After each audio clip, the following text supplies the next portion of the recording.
آپ کے گھر میں جو قرآن پاک پڑھا جاتا ہے اور مسلسل پڑھا جاتا ہے، اور اگر کوئی نیا قرآن پڑھائے نا، اس کو بھی اٹھا کے پڑھا کرے، کہیں اس کی سسکیاں بھی ہوتی ہیں۔ مجھے ایک صاحب کہنے لگے میں تسبیح خانے میں آتا ہوں، روز ہر دفعہ نیا قرآن اٹھاتا ہوں اور پڑھتا ہوں، اور قرآن سے کہتا ہوں قرآن تجھے کسی نے ہاتھ لگایا نہیں لگایا، اچھا میرے لیے اللہ سے دعا تو کر دے کہ میرا یہ مسئلہ ہے، میری یہ مشکل ہے، میری یہ الجھن ہے، میری یہ پریشانی حل ہو جائے۔ کہا کہ قرآن پڑھتا ہوں اور پڑھ کے پھر چلا جاتا ہوں۔ کہنے لگا کہ میں کچھ عرصہ مسلسل یہ کام کرتا رہا، اور یقین تھا اور یقین تھا اور یقین تھا، کرتا رہا کچھ عرصہ یہ کام اور مسلسل کرتا رہا۔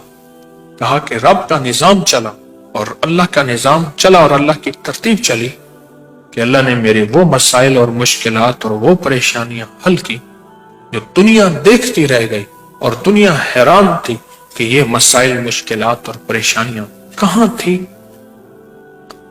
تیری تو خاک بھی کب کی اڑا دی گئی ہوتی، شکر ہے ان کو ہواؤں پہ اختیار نہیں۔ کیسے ہو گیا؟ کس طرح ہو گیا؟ قرآن کی بد دعا سے بچے۔ دیکھیں، کسی بزرگ، پیر، فقیر، درویش، ماں باپ، اللہ کے ولی کی بد دعا سے ہم کتنا بچنے کی کوشش کرتے ہیں، اور وہ پیر، فقیر، بزرگ اس قرآن کی وجہ سے تدبیر بزرگ بنا ہے۔ کیا خیال ہے؟ اس قرآن کی وجہ سے تو وہ پیر، فقیر، بزرگ، درویش، پہنچی سرکار، اللہ والے قرآن کی وجہ سے بنے ہیں۔ تو سوچیں اس قرآن کی بد دعا کتنی طاقتور اور کتنی سخت ہوگی، اس کو تو سمجھتے کچھ نہیں۔ اور نبی جی فلاں بزرگ کا میں نے دل دکھایا تھا اس لیے مصیبت آئی، اور جس قرآن کی وجہ سے بزرگ بنتے ہیں، جس قرآن کی وجہ سے ابدال، غوث، کلندر،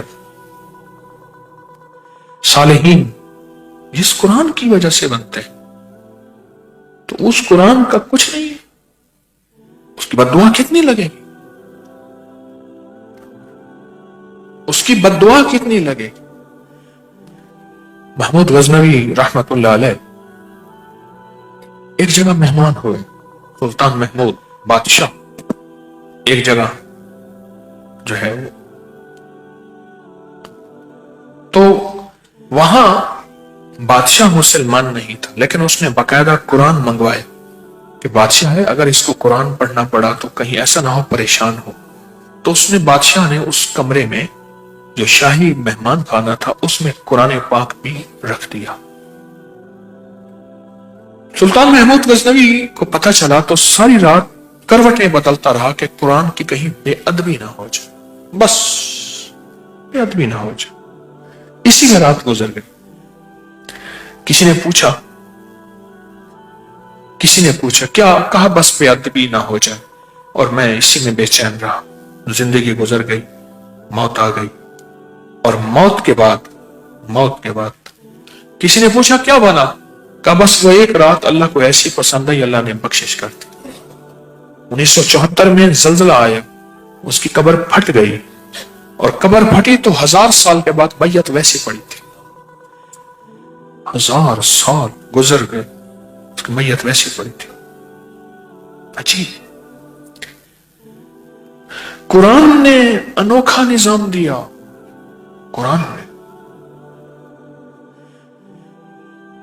قرآن کو وقت دیں تھوڑا سا، اور قرآن سے معذرت کریں، قرآن سے معافی مانگیں، قرآن سے باتیں کریں۔ کہا جس نے اللہ سے باتیں کرنی ہے کون ہے؟ کہا میں ہوں۔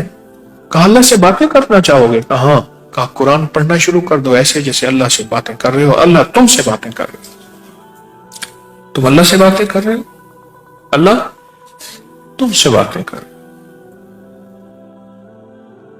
ایک واقعہ سن، ایک جگہ جانا ہوا، بہت سفر کر کے ان کے گھر تک پہنچے۔ ایک کمرے میں کہتے تھے آپ یہاں نہ سوئیں، یہاں کچھ بس اوپر کی چیزیں ہیں، کچھ ایسی چیزیں ہیں جس سے جو ہے نا آپ کو تکلیف ہوگی۔ بعض اوقات چارپائیاں پلٹ دیتے ہیں، بعض اوقات بندے کا پاؤں موڑ دیتے ہیں، بعض اوقات بندے کو تکلیف دیتے ہیں، بعض اوقات بندے کو خود باندھ دیتے ہیں، بندہ چیختا ہے۔ وہ کئی واقعات کہاں ہم اس میں نہیں سوتے۔ لوگ تھے زیادہ، گھر تھا چھوٹا، سردی تھی اچھی خاصی۔ مجھے اس کمرے میں عافیت محسوس ہوئی۔ میں نے کہا مجھے تنہا یہاں سلا دے۔ کہ آپ نہ سوئیں، میں سلا دوں۔ خیر انہوں نے جھاڑ جھوڑ کے، وہاں کوئی چارپائی پڑی تھی پرانی، اس کو پہلے کھینچا، ٹھیک کیا، میں سو گیا۔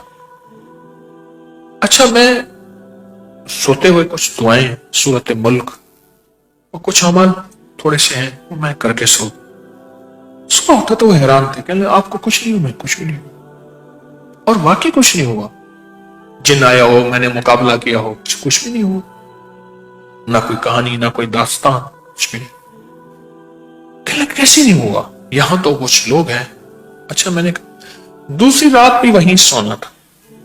دوسری رات تو میں اللہ سے کہتا رہا، میں کہ یا اللہ تو اپنی علم غیب تو تیرے پاس ہے، تو میں یا علیم علمنی یا خبیر اخبرنی یا وہاب حبلی من اسرار الدنیا والآخرہ، یہ بھی پڑھتا رہا۔ سورۃ علم نشرح بھی میں نے پڑھی، اور کچھ اعمال میرے معمولات میں ہیں۔ میں کہ یا اللہ تو مجھے سجھا دے، بتا دے یا کیا ہے۔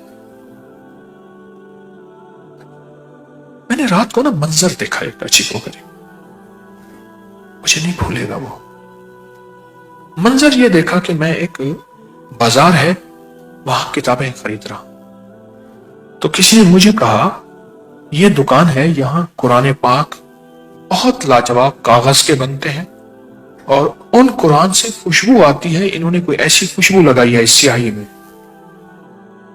تو میں نے کہا وہ قرآن لے لیا جائے۔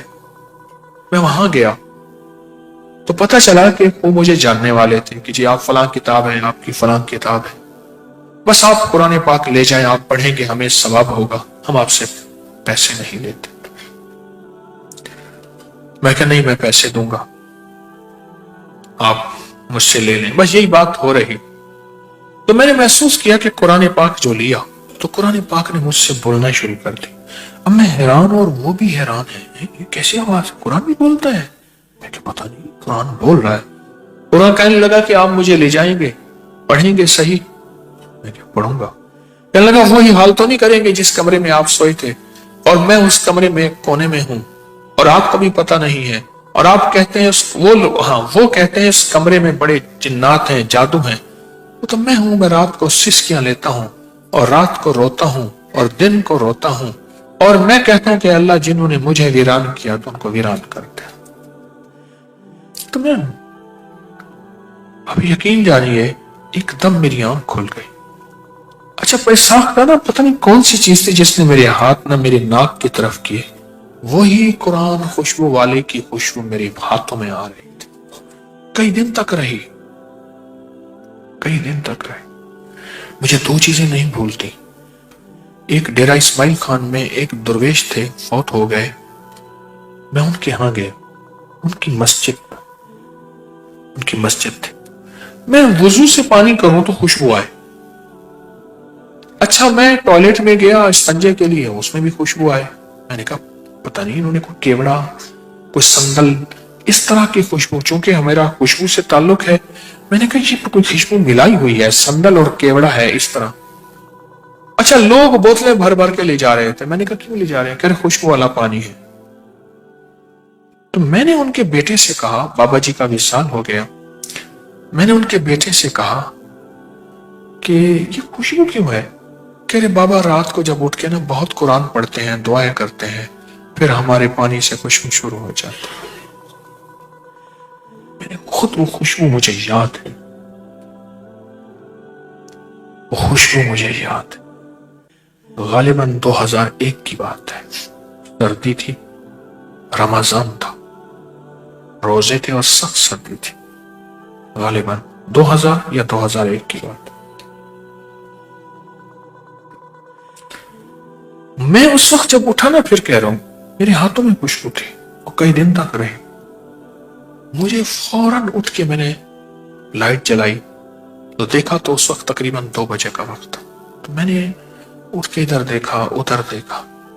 اچھا مجھے پتا نہیں، گھر والے میری محبت میں انہوں نے ایک بندہ بٹھایا ہوا تھا کہ جب اٹھیں رات کو کیا پتا کیا ضرورت ہو، وضو کی ضرورت ہو، ٹوائلٹ کی ضرورت ہو. وہاں ٹوائلٹ تھا تو گاؤں دور کر کے تھا اور وہاں کتے بھی تھے.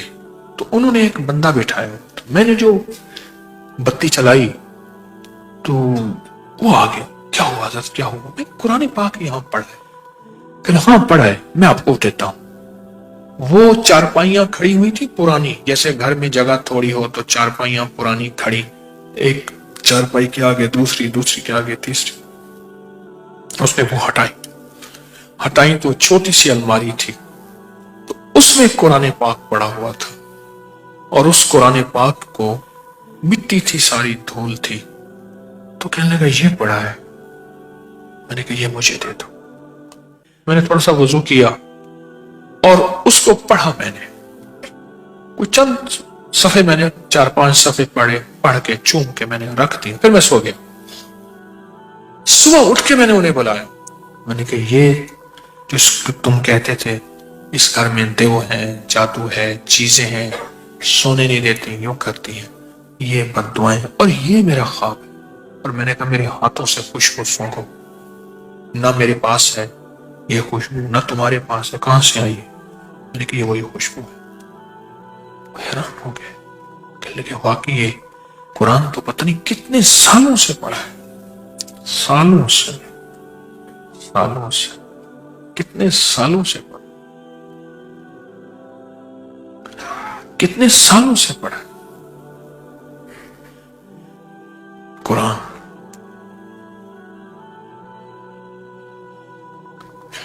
اور پھر انہوں نے قرآن پاک کو پڑھا. میں نے کہا کوشش کریں اس قرآن کو جتنا زیادہ پڑھیں. پڑھا. اس کمرے سے وہ چیزیں بھی ختم ہو گئی، وہ دھماکے بھی، وہ الٹنا پلٹنا بھی سب ختم ہو گیا.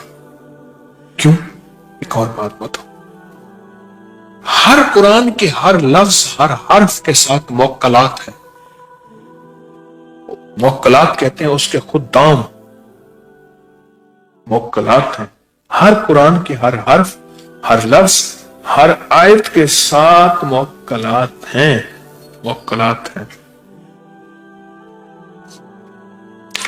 ایک درویش نے واقعہ لکھا ہے کہ ایک آدمی تھا جس کے پاس خچر تھا.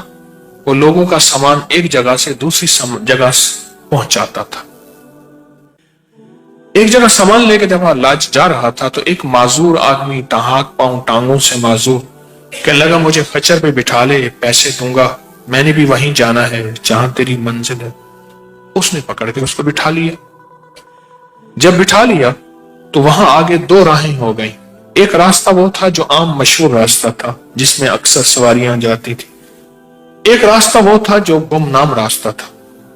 گمنام راستہ. تو کہنے لگا کہ وہ صاحب کہنے لگے کہ آپ نا اس گمنام راستے سے چلیں.